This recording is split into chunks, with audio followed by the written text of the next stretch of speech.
Orang tersebut pada dasarnya dia tidak memiliki kepuasan. Yang tahu malu, tidak seperasaan. Dia punya jabatan, dia punya akses. Maka terjadilah suatu tindakan perbuatan korupsi. Tidak puas, cinta uang. Sebab kalau hidup takut Tuhan, tentunya tidak akan melakukan perbuatan korupsi. Stop korupsi.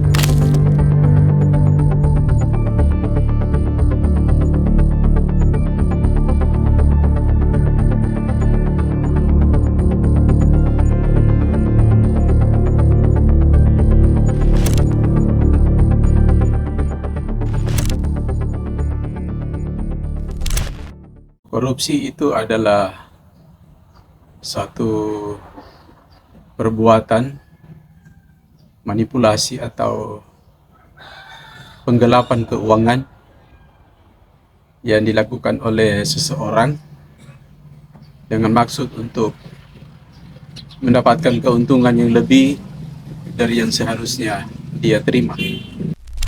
Arti korupsi adalah tindakan atau perbuatan penyelewengan atau penyalahgunaan uang negara untuk kepentingan pribadi atau orang lain.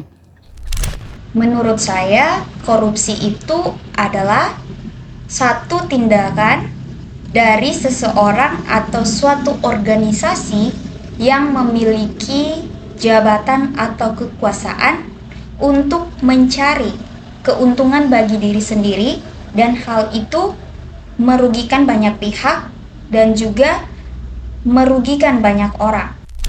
Korupsi atau loba akan keuntungan gelap yang mengambil milik orang yang mempunyainya. Yang pertama, tentu tidak tahu bersyukur, tidak pernah merasa puas dengan penghasilan gaji yang mereka peroleh atau mereka dapat dari hasil pekerjaan mereka. Yang kedua, ingin hidup kaya. Seperti ada lagu mengatakan bahwa sudah satu maunya dua, sudah dua maunya tiga. Sudah punya rumah, maunya punya rumah lagi. Sudah punya motor, maunya punya mobil. Sudah punya mobil, maunya punya pesawat. Akhirnya mau semua. Maka terjadilah suatu tindakan perbuatan korupsi. Orang tersebut pada dasarnya dia tidak memiliki kepuasan dari sesuatu yang ia miliki. Misalnya dari gaji yang dia miliki, selalu merasa berkekurangan dan memiliki keinginan tinggi, sehingga apapun untuk mencapai keinginannya itu dia lakukan, termasuk tindakan-tindakan korupsi itu. Yang membuat orang-orang melakukan korupsi, menurut saya yang pertama karena dia memiliki jabatan atau kekuasaan. Jadi dia punya akses untuk melakukan korupsi karena dia bertanggung jawab. Dia punya jabatan, dia punya akses. Yang kedua, dari diri sendiri. Karena tidak puas, cinta uang. Ketika dia dipercayakan satu jabatan, dia tidak puas dengan gaji yang dia terima. Sehingga dia lebih tergiur dengan apa yang dipercayakan kepadanya dan dia melakukan korupsi. Tindakan yang termasuk korupsi ada beberapa contoh. Contohnya pertama, ada di negara ini dana untuk orang-orang miskin atau anak-anak stunting yang seharusnya 100 juta dipakai untuk membeli telur, ayam, susu, tetapi dananya yang sampai hanya 10 juta. 90 jutanya habis di biaya lain-lain seperti transportasi dan penginapan. Itu termasuk korupsi.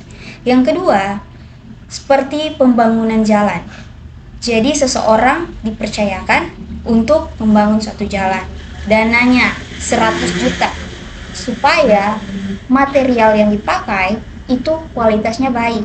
Tetapi di lapangan orang-orang memakai material yang kurang baik, kualitasnya rendah. Dengan tujuan apa? Bisa memperkecil pengeluaran untuk pembangunan jalan. Yang seharusnya dipakai 100 juta dipakai hanya 50 juta. 50 juta lagi dipakai untuk diri sendiri. Itu termasuk korupsi. Di dalam pengadaan barang, untuk pembelian barang itu yang seringkali disebut dengan markup atau meningkatkan harga barang itu setinggi-tingginya di luar daripada yang sewajarnya, sehingga selisih daripada anggaran itu sangat-sangat besar, bahkan sampai 50% atau 100%. Itu sudah termasuk tindakan korupsi. Penyalahgunaan data-data tentang keuangan seperti itu termasuk dalam korupsi. Barang rampasan atau sebagai penggelapan jenis mata uang, itulah bentuk mewarnai tingkah laku korupsi. Baik, Mateni, apa tindakan korupsi yang pernah Mateni saksikan dan hal itu terjadi di kehidupan nyata?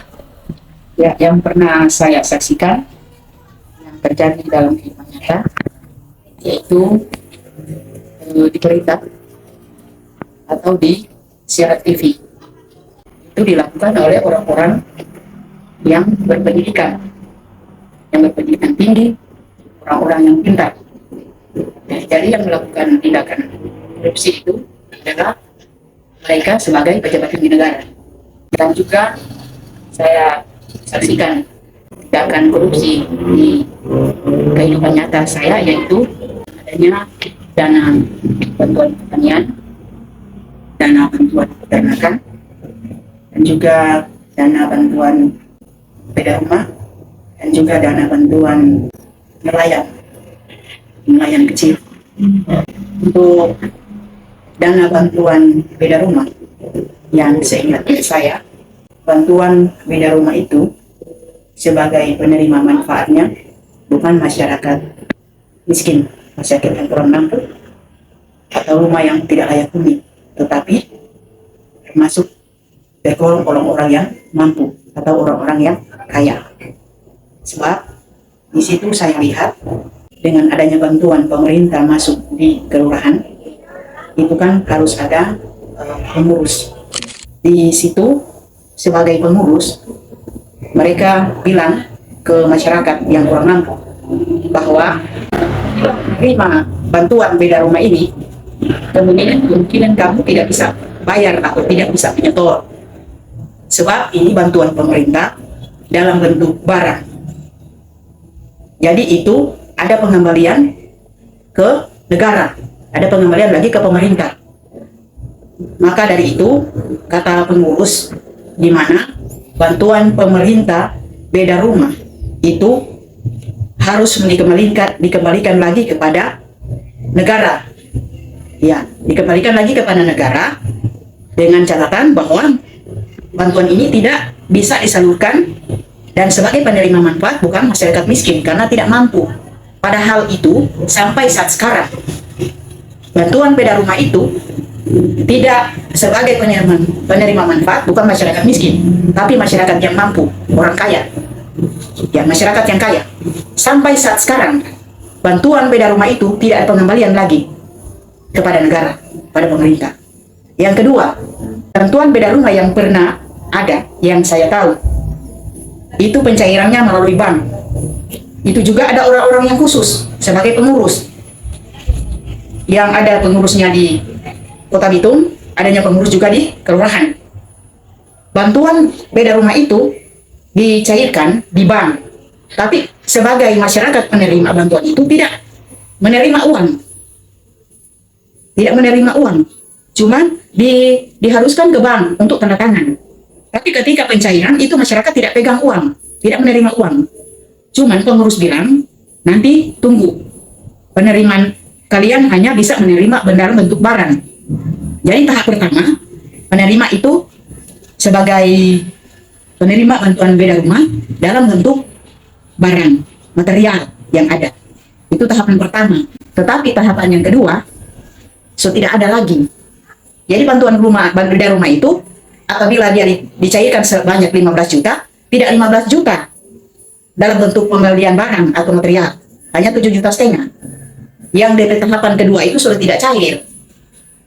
Yang ketiga, bantuan beda rumah yang ketiga, yang saat sekarang, yang saya tahu, bantuan beda rumah itu harus dikhususkan bagi masyarakat yang kurang mampu atau masyarakat miskin dengan rumah yang tidak layak huni. Tapi kenyataannya tidak seperti itu. Masyarakat miskin, ada beberapa yang di sini. Masyarakat miskin dalam keadaan rumahnya sudah tidak layak huni, yang sudah termasuk orang-orang yang lansia. Tetapi yang menerima itu orang-orang yang, ya, seperti saya katakan, itu orang-orang yang mampu. Dan juga bantuan nelayan. Bantuan nelayan itu, yang saya tahu, bantuan nelayan untuk daerah pesisir pantai. Baik dia dalam bentuk uang, dalam bentuk barang. Kalau dalam bentuk uang, yang saya tahu itu adalah bantuan dana sisa APBD atau anggaran pendapatan daerah. Saya tahu itu dana sisa. Itu dicairkan sebanyak 5 juta.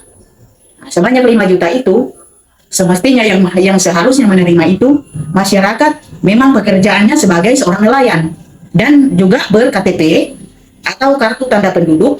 KTP itu sebagai pekerjaan nelayan perikanan.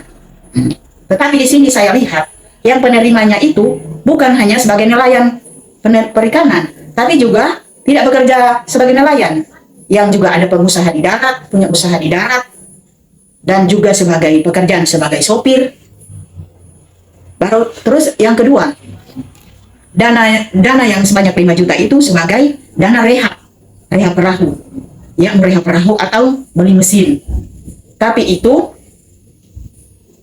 tidak kena sasaran lah. Ya. Terus dananya itu sebagai pengurus juga meminta, yang mana sebagai pengurus juga lewat pencairan dana 5 juta itu mereka juga tidak mencairkan uangnya itu sebanyak 5 juta, hanya 500.000. Dan juga ada sebagai pengurus yang dimana punya menerima bantuan perahu. Jadi perahu dengan mesin ketinting, perahu dengan mesin 15 PK Yamaha. Hanya mereka saja yang menerima itu. Orang-orang yang tertentu hanya menerima itu.